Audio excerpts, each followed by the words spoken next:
Hello everyone and welcome back to our 19th session of idioms and phrases. Part 1 to 18 already आ चुके हैं. Description में link दी हुई है, आप लोग सब रेफर कर सकते हो. एक बार फिर से बताना चाहेंगे, जितने भी सेशंस हैं वो आपको आपके कॉम्पिटिटिव एग्जाम्स के लिए काफी ज्यादा हेल्पफुल रहेंगे और आपकी वोकैबुलरी बिल्डिंग में भी आपको काम आएंगे. तो अगर कोई भी session in any case miss out हुआ है तो हिमखोज के पेज पे सारे सेशंस आ चुके हैं, आप लोग रेफर कर सकते हो और डिस्क्रिप्शन में भी सारे सेशंस की लिंक दी हुई है. शुरू करेंगे आज का हमारा सेशन. आज के सेशन में सबसे फर्स्ट जो हमने लिया है वो कौन सा है? वो है get off scot free. Get off scot free का मीनिंग होता है टू एस्केप विदाउट पनिशमेंट, यानी क्या हुआ, बिना सजा मिले, बिना दंडित हुए वहां से निकल जाना. अदंडित निकल जाना, कोई ऐसी बदमाशी करके, शैतानी करके जो वैसी होगी जिसके पनिशमेंट के योग्य होंगे, दंड के योग्य होंगे आप, लेकिन आप वहां से एस्केप हो गए, निकल गए बिना सजा पाए, तो उसे कहा जाता है get off scot free. Example देखते हैं. It's not fair, I was punished and they got off scot free. ये तो बिल्कुल ही नाइंसाफी है, ये बिल्कुल ही फेयर नहीं है. क्यों? क्योंकि मुझे तो सजा मिली, आई वॉज पनिश्ड, लेकिन बाकी के जो लोग थे वो अदंडित होके वहां से निकल गए. They escaped, they get off scot free, they got off. Clear है? यस. नेक्स्ट आता है get on one's nerves.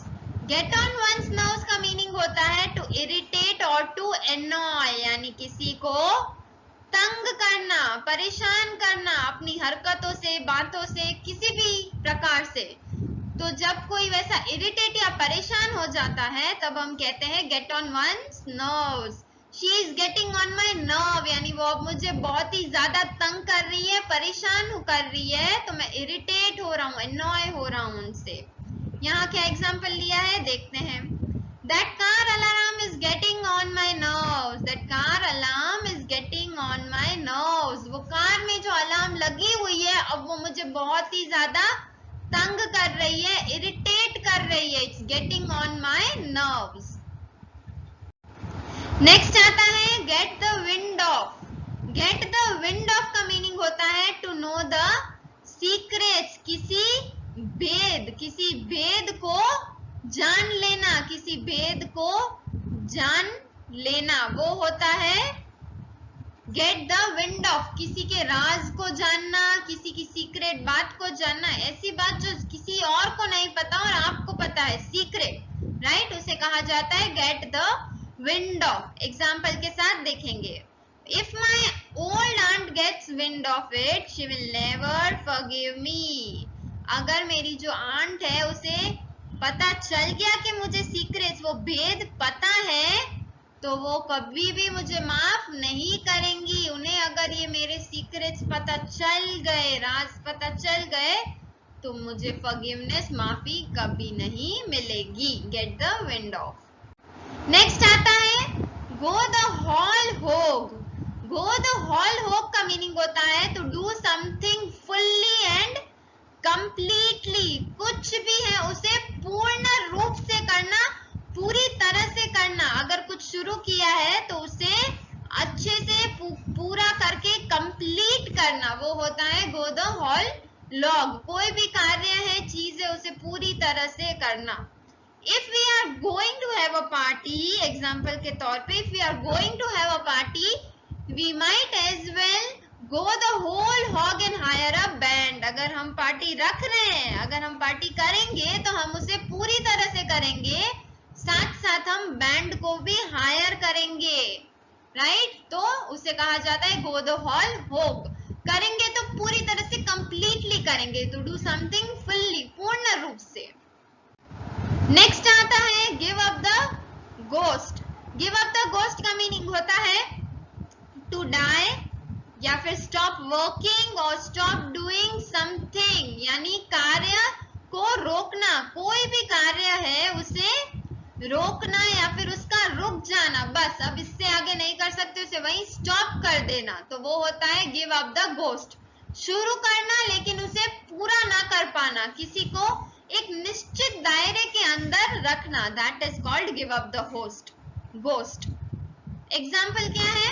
Some firms give up the ghost before they find what they are looking for. बिना ये सोचे समझे कि उन्हें चाहिए क्या, कई सारी फर्म्स क्या करती है, काम शुरू तो कर देती है, फिर बिना सोचे समझे they give up the ghost, यानी कार्य को वहीं पे खत्म कर देते हैं, रोक देते हैं, वो कार्य या काम जो है उसे करना बंद कर देते हैं, खत्म कर देते हैं, that is called give up the ghost. Next आता है go down well with. Go down well with means applauded by. जब आप किसी को अपलोड करते हैं, उनकी प्रशंसा करते हैं, अभिवादन करते हैं, तब हम कहते हैं गो डाउन वेल विथ, यानी अपलोडेड बाय। कुछ ऐसा एक्स्ट्रा ऑर्डिनरी वो लोग करते हैं कि उनकी सराहना होती है, प्रशंसा होती है उस चीज की, कार्य की। एग्जाम्पल देखते हैं। 3 standing ovations. Wow, your performance really went down well. लोगों ने क्या कहा? 3 standing ovations दिए उनको खड़े होके, क्योंकि उनकी जो परफॉर्मेंस थी really went down well, uploaded, लोगों ने सराहा, प्रशंसा की, नोटिस किया उस चीज को, एक्स्ट्रा ऑर्डिनरी लगी उन्हें, so that is go down well with. Next आता है get the wind up, means to be scared. Get the wind up का मीनिंग होता है टू बी स्कैर्ड, यानी के डरना, राइट? उसे कहा जाता है गेट अप द विंड।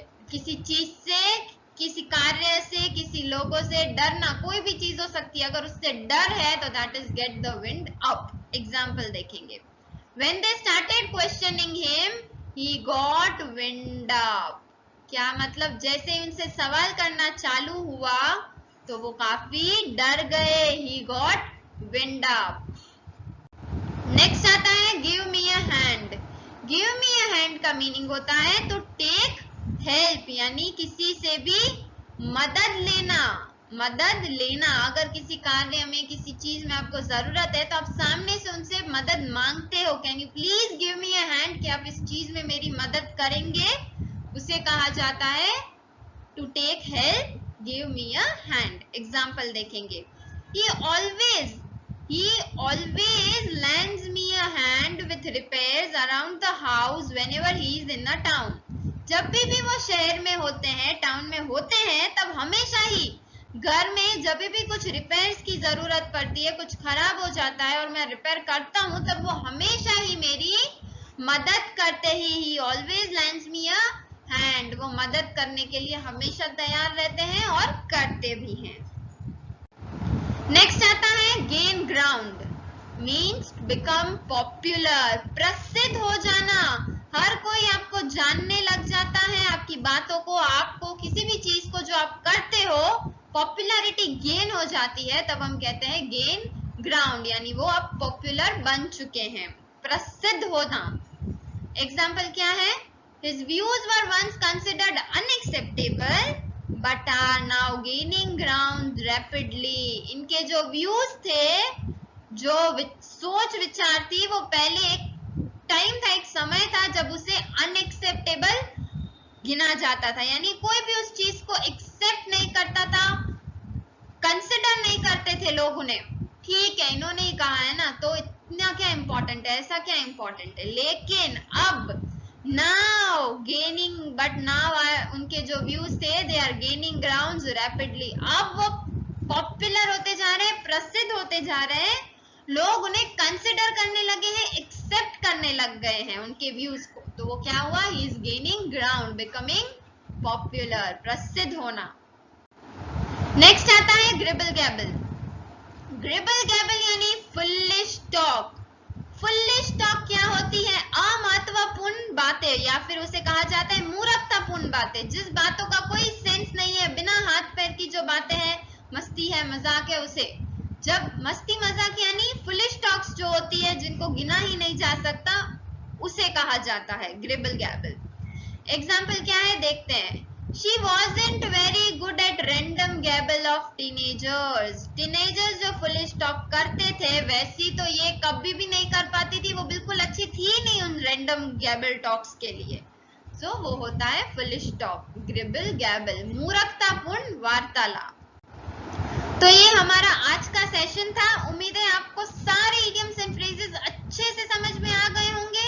फिर भी अगर कोई भी डाउट्स या क्वेरीज है तो आप हमें हमारे कमेंट सेक्शन में जरूर बताइएगा और इस वीडियो को लाइक कमेंट शेयर कर लीजिए।